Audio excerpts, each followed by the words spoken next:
But here we go. This time, Mark, we'll start back with you and then to Brian. What advice, of all the advice you can give, what advice would you give to the younger generation, the younger person, the younger leader who aspires to lead, who aspires to do something? Folks, young people, embrace change. Yeah. Don't sit back. If you want to not be a change maker, just look at the world around you, how fast it moves. Be ready to change, embrace it, even run to it. As I mentioned, we were consolidators in my career. We rolled up Pepsi bottling operations before they even knew what it meant to consolidate. We rolled up media properties. We had newspaper and print. Let me give you just one example of change. In 1988, we bought what was called the Good Sam business. We bought it for $150 million, and it was probably doing $300 million in revenues. It was brought to us by a broker who felt that it fit one of our niches, and that was publishing. Our founder and not me and everybody, we'd say we were buying a publishing business.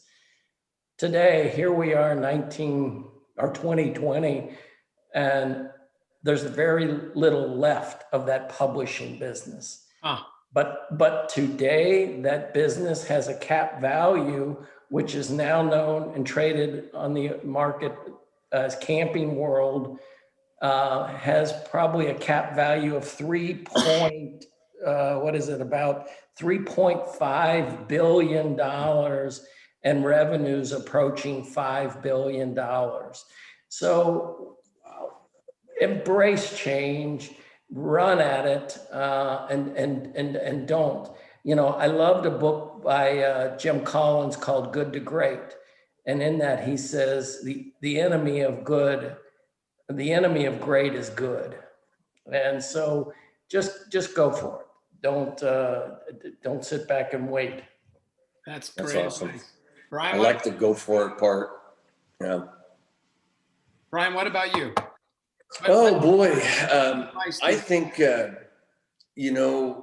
what I find when we have young hires today is, I don't know what it is, if it's just because of social media and things, I find that a lot of, now this is in my industry, more of a blue collar side, that a lot of the younger guys today, a lot of them lack a lot of confidence because they really don't, they're not as social as we had to be when we were younger without phones and all this media. So I think really it's get out there, have confidence in yourself. If you're a believer, absolutely, always put that faith 150%, whatever percentage. But today I believe that you can grow in any company by giving it a little extra. Don't be the guy that's looking at his clock at 3:30 or whatever time it's time to go home. And I put my 8 hours in and, I stayed 5 minutes over today. I'm going to show up 5 minutes late tomorrow. I mean, yeah, that's what the norm is.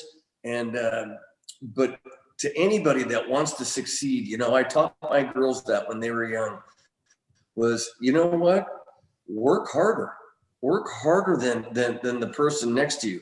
It's not a competition, but just in your own self, just give it 100%. Have integrity. It was funny when my daughter was young, she worked for, I think it was Pavilions at the time.